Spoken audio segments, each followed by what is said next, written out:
ගොනයිද good morning සුබ උදෑසනක් වේවා. අපි මේ යන්න හදන්නේ තුර්කියේ තියෙන ලස්සනම දියැලක් බලන්න.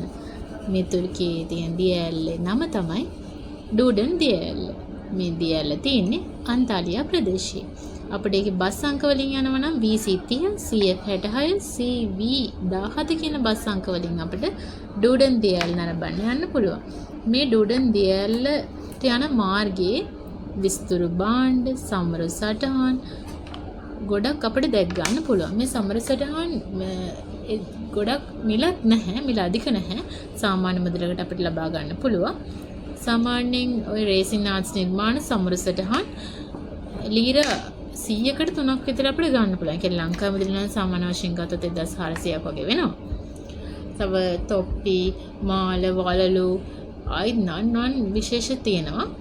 විදේශිකයෙක්ට මේක ගොඩක් වටිනවා. මොකද එයාලට සමරු සටහන් එකතු කරන්නට මේක ගොඩක් මතක ගොන්නක් එකතු කරගන්න පුළුවන්. ඒකේ ඉන්න විදේශික වෙලෙන්දන් විදේශිකයත් එක්ක ගොඩක් සුහදශීලීව කටයුතු කරනවා.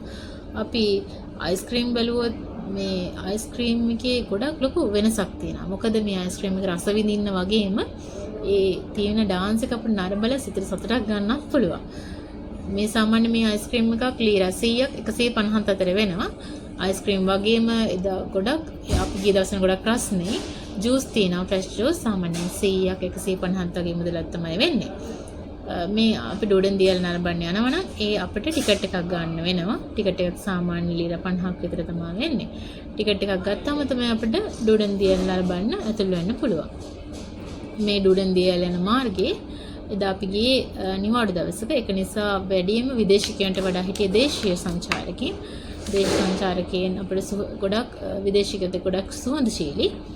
ඩූඩන් දියැල ගල් ගුහාවක් වලින් තමයි යන්න තියෙන්නේ. ගල් ගුහාවක් අතරින් තමයි යන්න තියෙන්නේ. ගල් ගුහාව අතරින් හරිම සීතලයි. මේ ගල් ගුහාව අතරින් පිහිටි දියැල. මේ දියැල ගොඩක් සුන්දරයි, ගොඩක් ලස්සනයි. විදේශිකයෙක් යනවා නම් ගොඩක් මතක සටහන් ගන්න පුළුවන් දියැල. එම දියැල අසල තිබෙනවා ගිරව් සමග ඡායාරූප ගන්න පුළුවන්. ඒ ඡායාරූප ගන්නකොට පොඩි මුදලක් අය කරනවා. සාමාන්‍යයෙන් ගොඩක් යන විදේශිකයන් දේශීය සංචාරකයන් සියල්ලම වගේ ඡායාරූප ගන්නවා. මොකද ඒක සිහිවටනයක් නිසා. ගොඩක් දියැල ගොඩක්ම ලස්සනයි. හරිම ලස්සන ගල් ගුහාව කියන නිසා ගොඩක්ම ලස්සන දියැලක් මේක.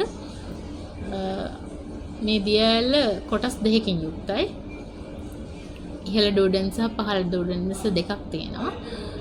මේක යන්න තියෙන්නේ ගොඩක් පඩිපෙල් වගේ බැහැලා තමයි මේ දියැලට යන්න තියෙන්නේ.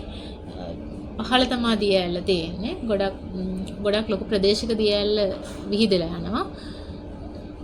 දියැල ගොඩක්ම ලස්සනයි. කියන්න තියෙන දියැල බලන්න, ගිහිල්ලා බලලා සතුටු වෙලා, ඡායාරූප අරගෙන, මතක සටහන් එකතු කරගෙන ඒ වගේම අනිත් අයට බලන්න යන්න පරිසරයට හානි නොකර ඒ දියැල බලලා සතුටු වෙන්න.